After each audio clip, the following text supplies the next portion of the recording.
সুবহানাল্লাহ সুবহানাল্লাহ আস্তাগফিরুল্লাহ লা হাওলা ওয়ালা কুওয়াতা ইল্লা বিল্লাহ। এই রমজান মাসে বেপরদা নারী দেখতে হয়, আল্লাহ মাফ করে দাও আমাদেরকে, আল্লাহ হেফাজত করো আল্লাহ।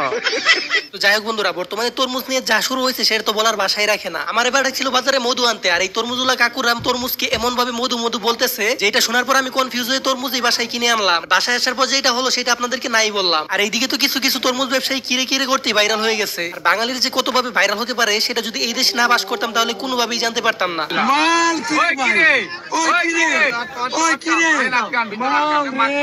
মাল রে বাইরে মধু মধু রসমালাই, মধু রসমালাই পুরো পৃথিবী ভাইরাল। আমি মধু মধু রসমালাই, এটি হলো রসমালাই, এটি হলো রসমালাই। তো বন্ধুরা, মসজিদে গিয়ে যদি এরকম বুদ্ধি খাটিয়ে জুতা রাখেন তাহলে বাকি জিন্দেগিতে আর কোনোদিন জুতা চুরি হবে না।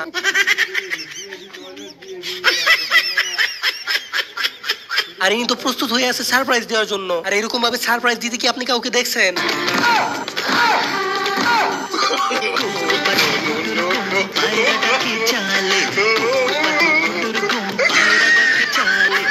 বন্ধুরা, অনেক পরিশ্রম করে একটি ভিডিও বানাতে হয় শুধুমাত্র আপনাদের একটু বিনোদন দেওয়ার জন্য। আর আপনাদের একটা লাইক দিতে তেমন কোনো পরিশ্রমই হয় না। তো প্লিজ বন্ধুরা, ভিডিওতে একটা লাইক করে দিয়ে চ্যানেলটি সাবস্ক্রাইব করে দিবেন। আমি এতটুকু রাস্তা হেঁটে যেতে পারবো না, আমাকে এখান থেকে নিয়ে যেতে হবে। আরে বাবা, আমি এমন কি দূরে আছি? আমি তো তোমার কাছেই। কেমন যাবে? আপনি আমাকে ওইখানে যেতে বলতেছেন, আমার এখান থেকে নিয়ে যেতে হবে। আমি ওখানে যেতে পারবো না। কি করে? আচ্ছা, আসতেছি আমি। এবার এদেরকে দেখুন, আসলে অস্থির বাঙালি যে কি পরিমাণ ইতো সেটা যদি এদেরকে না দেখেন তাহলে আপনি বুঝতেই পারবেন না। আর এরা মাথায় টুপি দিয়েও এমন এমন কাণ্ড করে যেগুলো দেখার পর আপনি হাসতে হাসতে মাটিতে গড়াগড়ি খাবেন।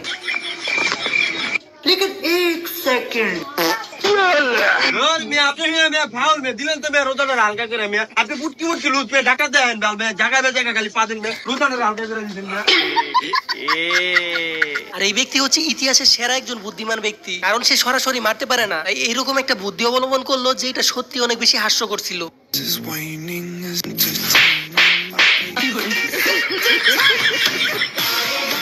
বন্ধুরা, এই ভিডিওটি এতদিন কোথায় লুকিয়েছিল? এরকম একটা হাস্যকর ভিডিও আমি কোনোদিন দেখিনি। প্রথমে তো দুই সাইড থেকে দুইজন খুব ঝগড়া করতেছিল, আর একটু পর যেটা হলো ওইটা দেখার জন্য তো আপনি মনে হয় মোটেও প্রস্তুত থাকবেন না।